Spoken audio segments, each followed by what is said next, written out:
Internet phenomena come and go. Over the past decade and a half, hundreds of influencers have had their time in the spotlight, from PewDiePie to Jacksepticeye. None of them has risen as quickly and divided opinion as much as Andrew Tate, though. The former kickboxer managed to stir up quite the controversies with his wild opinions and is now facing the consequences. Join us as we discuss Andrew Tate's social media bans and what it means for his future. Before everything though, where did the problem start? We can't really discuss what Andrew Tate did without making sure you know who he is. Luckily for us, we suspect that's not something that we'll have to do. If you've been on TikTok, YouTube, or Instagram lately, there's a high chance you've seen videos from him. Social media platforms are swarmed with reels and TikToks of Andrew Tate. It's always a small clip of him holding a really strong stance on some very important political issue. That's how Tate got his popularity, and that's exactly where the trouble began. The problems with Andrew Tate's production are inherently linked to how he operates. You see, he's not like the thousands of other YouTubers you might know. The flood of Tate's videos on social media platforms is all thanks to Tate's students enrolled at Hustlers University, where he asks all of his subscribers to upload reels and TikToks of him. Since these videos are usually extremely controversial and inflammatory, they often cause a strong reaction in the viewer, and that gives them even more views. Well, here it is, the problem a lot of people have with Tate's videos. In 2016, Andrew Tate became a movie star and then quickly transitioned into a money guru on YouTube. Why isn't he a television star, you may ask? Well, in 2017, a video came out of Andrew Tate physically assaulting a woman with a belt. This cost Tate his job and coincidentally propelled him into his new profession as an influencer. That video, as many would learn, was a precursor to a lot of things Tate would endorse later. Even if he said that the assault shown in the leaked video was a consensual act, he would go on to propagate misogynistic messages in his podcast and his Hustlers University program. He'd talk about very specific gender roles, about women being inferior, about them belonging in the kitchen, and all sorts of misogynistic rhetoric. He also went so far as to call married women property and asked them to be quiet and sit at home. This is one of the biggest reasons why he's so disliked by certain parts of the internet. That wasn't all though. Andrew Tate has also proven to be a homophobe. He's made several inflammatory statements against people from the LGBTQ community and against the community as a whole. His continuous use of old, worn out, and disgustingly hateful comments went a long way in turning a lot of people on the internet against him. Moving on, these are not just face value statements either. If you think that Andrew Tate is doing all this to get views, get more people in the Hustlers University program, and eventually double his money, you're absolutely right. That is, of course, one of the motivators behind his rhetoric. But there's more, as most people are unaware of his seriously dangerous past. That abuse video aside, Tate has had a history of siding with very divisive individuals in the past. He supported Tommy Robinson, the former English Defense League leader, and spent time with him, even referring to him as a solid guy with a great heart. What's wrong with having friends, eh? Well, the problem isn't that he has friends. Most people don't like the fact that Andrew Tate has been affiliated with someone who holds such xenophobic views. Robinson has had a history of spreading Islamophobia within the United Kingdom, and Tate has publicly called him a fighter against Islamization. Tate has also been seen calling Alex Jones one of the greatest men on the planet. As a prominent voice in the so-called alt-right movement in the United States, Jones is one of the most divisive men on the internet. He also runs a far-right conspiracy site called InfoWars, which works to spread hysteria within the general public.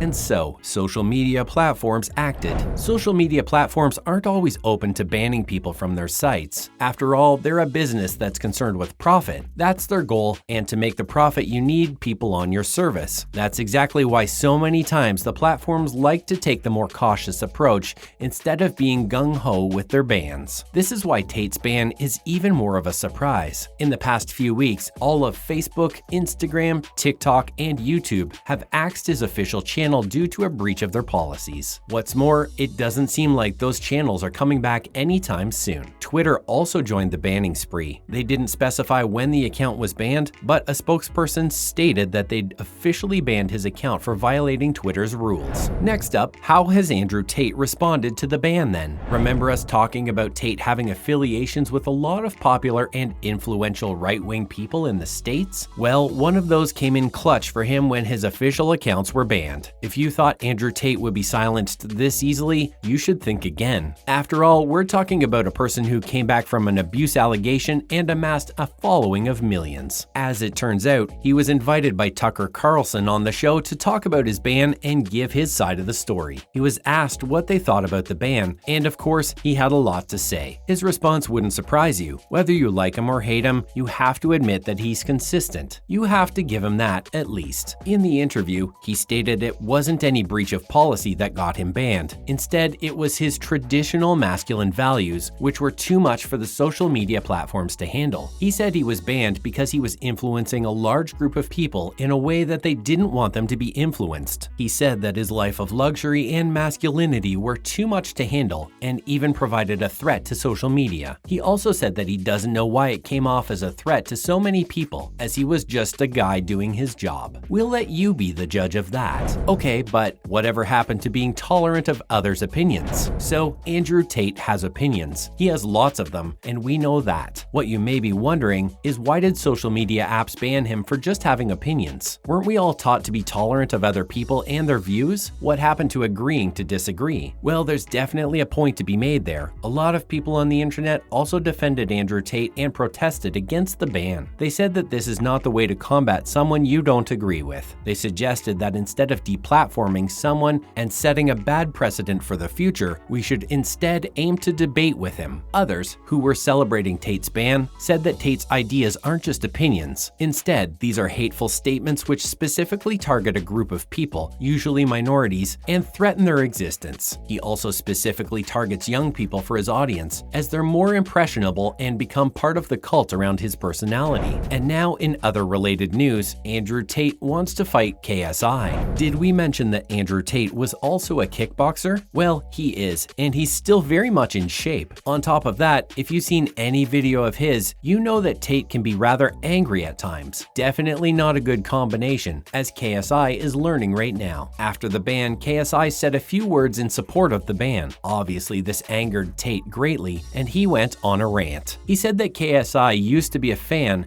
and that now that Tate's banned on social media, KSI is being hypocritical in going against him. He also said that he could destroy KSI in the ring. KSI ain't one to back off from a fight either. He took the invitation with open arms, openly challenging Tate to a fight and saying that he, and we quote, wants all the smoke. This is, of course, in reference to Tate saying that both he and Jake Paul would beat KSI in a fight. Now, we don't know who's going to win these prospective fights. All three of them have proven to be really strong boxers in their respective fights. What we do know, though, is that it'll be top-tier entertainment to watch them go at each other. And that's a wrap for this video. What do you think of Andrew Tate's social media ban? Do you think it was deserved? Let us know in the comments below. Make sure to give this video a thumbs up and subscribe to our channel for more videos like this. See you in the next one.